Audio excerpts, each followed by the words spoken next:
Serious question. What is America? The land of the free? Is it really that? Because I see so many people using their racist tactics to scare everyday Americans. Just normal people going about their lives. African Americans wonder if they leave their house, are they coming home? Police officers using the abuse of power of their badge. And I know some good officers out there. They're scared to speak up because of the culture. The culture has them where if they speak up, speak out, they're going to get blackballed in the office. They're going to get threatened. They're going to be looked down upon. So, like they're bad officers, they're bad doctors, bad lawyers, politicians. Yeah, bad people, period. So, America, the question is right now, who are you? Be real with yourself. Who are you? Are you the good people? Are you the bad people? You know who you are. Open your own eyes, recognize who you are. Do you want to be for the greater good? My prayer is that there are more good people than bad people in the world. I saw Vice President Biden say something the other day, and he got a lot of flack for it. But he shouldn't have. He said the murder of George Floyd has gotten more attention than when Martin Luther King, the Reverend Dr. Martin Luther King, died. And it's a true fact.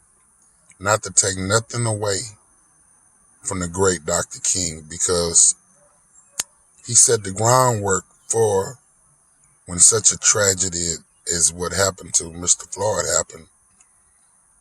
It was the tip of the scale. It tipped the scale. So now you have what you have on a global stage. People are waking up and realizing what they have already known, but have the courage to speak out and do so.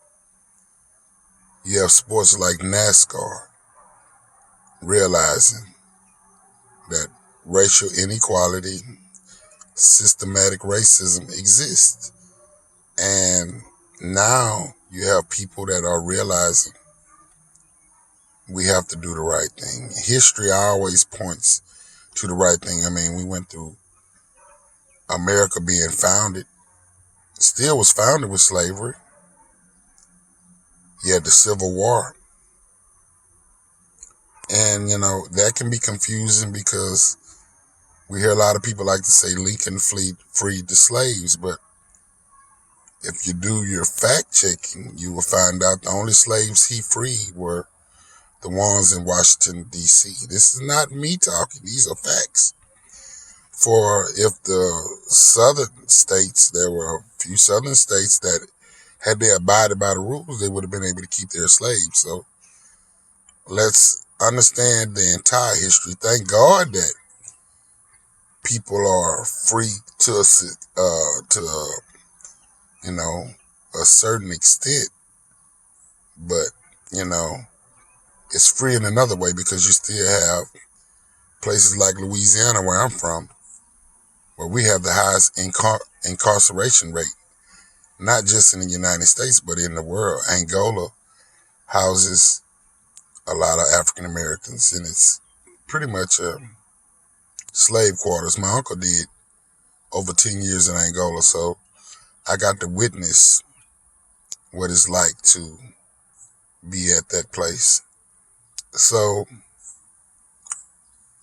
the United States is making billions of dollars off of selling marijuana, but in Louisiana, you can go to jail for a lot of time for what big business is making. So I'm rounding out the different situations of life of racial inequality, how the justice system is set up. These are just facts. These are not my opinions. These are things that are actually happening. So to go back to what I was saying earlier, when I said that George Floyd is getting a lot more attention than what the great Dr. King experienced. And I thank God for him because he stood up to truth to power.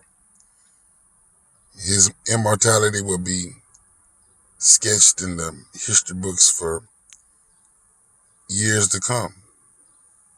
But God took a regular man, a guy with no 5 minutes before he was killed, the world had no idea who he was.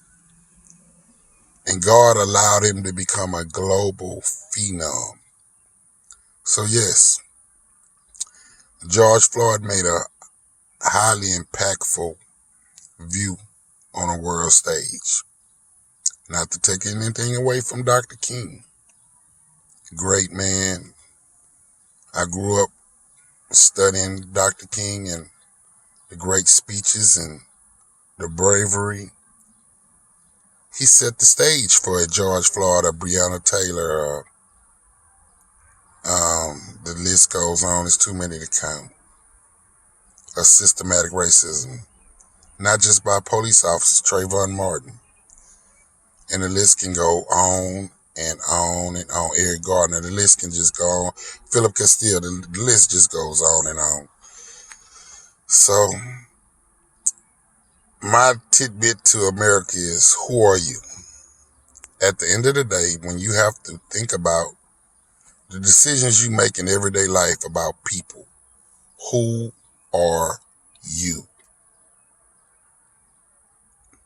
Are you on the right side of history? Or are you on the wrong side of history? Because make no doubt about it, history judges us all. Little, big, it doesn't matter. Because when we all die, we go back to dust. It's biblical, baby. I love all of you. I pray that our country comes together, that the world comes together, and we just do the right thing. God bless.